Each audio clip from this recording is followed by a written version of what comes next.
I've lived in Tornado Alley my whole life, so I know the signs. The skies turn a shade of green that sends a chill down your spine. The wind stills, and then, like a predator closing in, there's a deep, low rumble in the distance. We'd always joked about it growing up, like the storm was a living thing, a creature of myth that hungered for towns like ours. That night it felt different. I was home alone, working late at my desk, when the alerts came in. A tornado warning blared from my phone, followed by the city's eerie sirens wailing in the distance. I jumped up, pulling the shades back to check the sky. It was pitch black, but something about the silence outside felt wrong. Too heavy, too watchful. I grabbed my flashlight and headed for the basement. As I hurried down the stairs, I heard it. A soft, distant whisper carried by the wind through the cracks in my old farmhouse. At first, I thought it was nothing. Maybe just the wind brushing through the trees, but it was persistent, clearer with every passing second. It was my name. My heart skipped, but I told myself it was my imagination, nerves from the looming storm. I shut the basement door and crouched behind some storage boxes. The wind had picked up outside, howling like an animal. The walls groaned. The windows upstairs rattled in their frames. And then, just before the tornado hit, the whispering stopped. Silence fell, followed by a sudden crash, glass shattering. The tornado must have blown out one of the windows. But then I heard footsteps, light, deliberate footsteps above me. It was impossible. No one should be up there. My breath caught. I gripped the flashlight tighter, trying to steady my hands, listening for any other sound. Another thud came from above, heavier this time, like someone was moving furniture. The tornado hadn't passed yet. There was no way anyone could be walking around upstairs. The sirens outside wailed louder, mixing with the roar of the tornado, and yet, those footsteps kept moving, coming closer.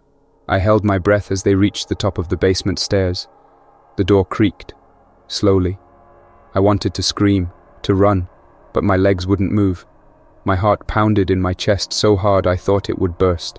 The door opened, but there was no one there. Nothing. Just that terrible wind howling outside. Then came the whisper again. Closer, right next to my ear this time. My name stretched and distorted. I whipped around with the flashlight, but the beam cut through nothing but darkness.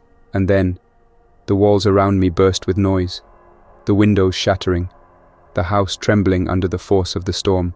The tornado was tearing through.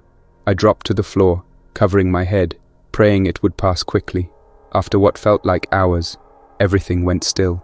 When I finally dared to open my eyes, I was surrounded by rubble. The house had been torn apart. Everything was gone, except for the footprints leading away from where I lay, disappearing into the night. I've heard of people seeing strange things during storms, hallucinations caused by the pressure, but I wasn't imagining those footsteps. I wasn't imagining the whisper. Whatever was in that storm, it wasn't just wind. When you've lived in Oklahoma as long as I have, you know the sound of a tornado. It's like a freight train, people always say, barreling through everything in its path. But the one that came that night, it didn't sound like any train I'd ever heard. The storm came suddenly, without much warning. My family was already asleep when the sirens went off. I rushed to wake them, pulling my wife and daughter from their beds, and we made a mad dash for the storm shelter in the backyard. The wind was screaming by the time we got the door shut, and I could hear the trees snapping like twigs outside. We sat in the darkness, huddled together, waiting for it to pass. The steel walls of the shelter trembled, groaning against the fury above. My daughter, Emily, buried her face in my chest, trembling. I tried to stay calm, to keep them both calm, but something about this storm felt wrong. Too powerful, too alive. The wind died down suddenly like someone flipped a switch. Everything went quiet. I knew better than to trust that. We were probably in the eye of the storm, that eerie calm that comes before the second half of the storm, but something told me to look. I'll just check outside, I told my wife, her eyes wide with fear. Stay here, don't move. The door creaked as I opened it. I stepped out, half expecting to see the familiar destruction, uprooted trees, debris, the chaotic aftermath of a tornado. Instead, there was nothing, just calm. The air was still, unnaturally so, and the sky above was clear. No clouds, no wind, just an eerie, unnatural quiet. As I turned to head back into the shelter, something caught my eye at the edge of our property. A figure. No, several figures are standing in the field beyond the fence. They were far enough away that I couldn't make out any details, but there was something strange about the way they stood there, motionless, watching. I squinted, trying to see better, but the figures didn't move. They didn't even flinch as the storm raged all around them, still as statues. My skin prickled with unease. It didn't make sense. Then I saw one of them step forward, slowly, deliberately. My heart was pounding in my throat. I wanted to call out to them, to ask if they needed help, but something deep inside me told me not to. I didn't want them to notice me. I didn't want them to come any closer. The figure kept moving though, closer and closer. My mouth went dry as I took a step back. That's when I realized they weren't walking on the ground. They were floating. I stumbled back, slamming the shelter door shut behind me, my breath coming in ragged gasps. My wife grabbed my arm, panic in her eyes. "What's out there? What did you see?" I couldn't speak. I didn't know how to explain it. All I could say was, "We're staying here. We don't move." We sat in that shelter for what felt like hours, the silence outside becoming suffocating. Then the wind picked up again, sudden, violent. The storm was back. We could hear it tearing through the yard, uprooting everything in its path. But there was something else in the wind this time. Whispers, low and unintelligible, like voices speaking just out of reach. Then, as quickly as it had started, the storm was gone. We emerged at dawn to find our house still standing, but the yard was a disaster. Trees had been ripped out of the ground. Debris was scattered everywhere. But the worst part, the field where I had seen the figures was untouched. No signs of the storm there. Nothing but the imprints of footprints, leading away from the field and stopping at the edge of our fence. It started like any other summer storm.